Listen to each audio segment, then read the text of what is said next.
I'm Charles O. Hearon III. My grandfather was senior and was a newspaper editor in Spartanburg. And he came up here in about 1911 and bought property on Scout Camp Road. Some of that property has been given to the camp there. But that started an influx of people coming up here from Spartanburg. Daddy, who's Charles O. Hearon Jr., came up on horseback. He came up driving horses in a wagon, and sometimes they brought a milk cow with them. So a lot of his tales of growing up in Saluda are in his I Remember Saluda book, which is available here. And if you buy a copy, you can call me and I'll give you a little bit of money back. But it's really worth reading it because it's tales of being growing up here a long time ago and blending in with the folks who lived here is quite a read. The Orchard Inn used to have one of these books in every bedroom. My name has the third on the end of it, and that's sort of a Southern tradition, I think. And if you live in a big family, there's going to be a lot of juniors and thirds. And if you have a friend whose name seems to be Trey, he's usually the third. And I'm not going to tell you anything new here tonight because most of you here from big families, and family is a lot of what Saluda is about. It's the mainstay of my memories that I have of Saluda. Up here, you live with your cousins if you're lucky. You come up in the summertime and your aunts will take turns enduring for a week. The husbands typically worked. They were salesmen, stuff like that. And they would bring the kids back and forth on the weekend, and the aunt would be stuck with keeping the five boys, and my sister Hetty was the only girl in the crowd. She had a fairly rough time, I think, although the aunts were very nice to her. But the cousins ranged in age variation from mine, two that were older, one the same age, and two younger than me. So torture was very much like Catcher in the Rye. The older cousins would just torture the younger ones. At that point, we had, on Casey's branch, we had a gravitational shower box. I don't know if, a water box. I don't know if you know what that is. It's a box up the creek, uphill, and a pipe running down for washing up, that sort of thing, not drinking water. The drinking water was further down the road, and the little boys went down with a pail to get the drinking water, and it came up, and halfway back, your older cousin would start gooching you. I don't know if you know what gooch is, but it's tickling you under your arm. And of course, you'd spill your water. And of course, you'd have to go back down again and start the whole thing over. But we did lots of wonderful things. We went fishing and hiking and so forth. Cousin Tucker McCravey would torture us the most. We would go on a hike, and every afternoon at 2 o'clock, 2:30, there would be a thunderstorm, and we'd be up on a big dry ridge. And he would say, "You got to take that belt off." And we said, "Why you got to take the belt off?" He said, "It's got a metal buckle on it. Lightning will hit you."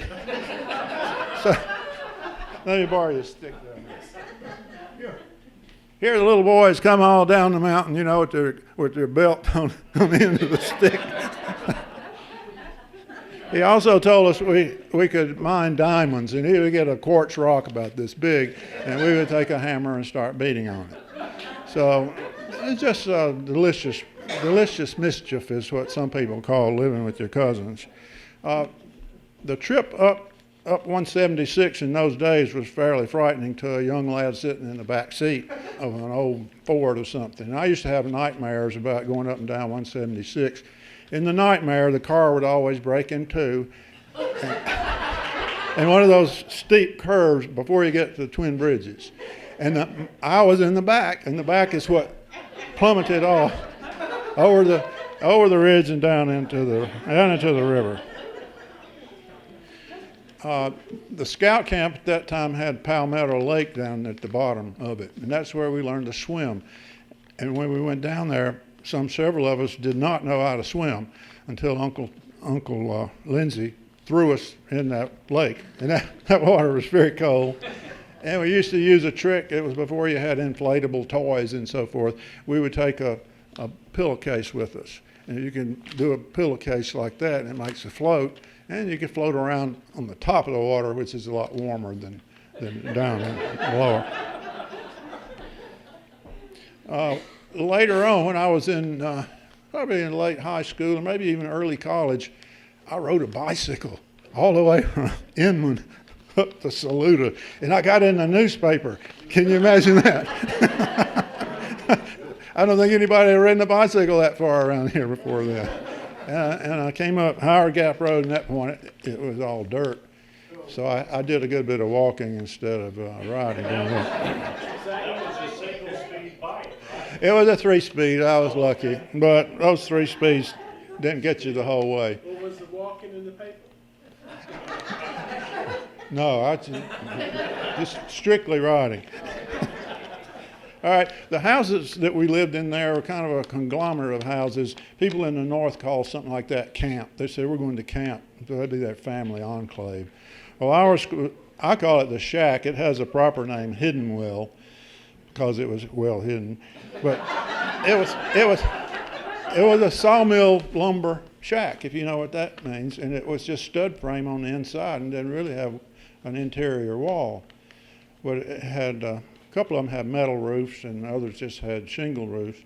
But there was a kitchen house that had a dining room in it, and then the big house, which had 3 or 4 bedrooms in it, and had the boys' house, and it had Aunt Dot's house. Well, Aunt Dot was my grandmother's sister. She was a nurse and wore dentures, and she went clack, clack, clack, like that all the time. And she had a Corvair, and there was a straight drive, and the teenage boys, we would go out to Lake Summit and come back in that Corvair, and boy, we would really rip it. Right now, Carol and I are fortunate to be living in Mother and Daddy's house. It's a nice full circle type thing. We really love being in town. If you're going to be in a small town, live in town. Be able to walk around. It's just a great pleasure. You go out and see your friends. Your neighbor's dog can bite you. You might step in a trace of your neighbor's dog in your front yard, but it's all very pleasant. Being in Saluda is being part of a community, and it's just very rewarding. When you've been in Saluda and you travel away, Saluda is always in your heart and in your mind, and I feel very strongly about that. Yesterday, I was 75 years old.